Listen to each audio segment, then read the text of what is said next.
verdade eu não quero fazer nada, não quero me distrair, ficar em casa ouvindo música, sem compromisso de me levantar, sair pra trabalhar. Não sou escravo do serviço e aí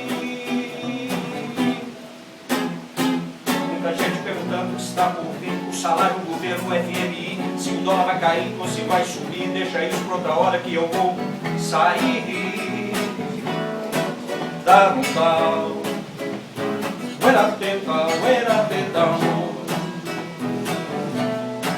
dar um tal. Espero que o dia dure 30 horas. Eu olho da varanda, a garotada joga bola, sem compromisso de se levantar, sair pra trabalhar. Não são escravos do serviço e aí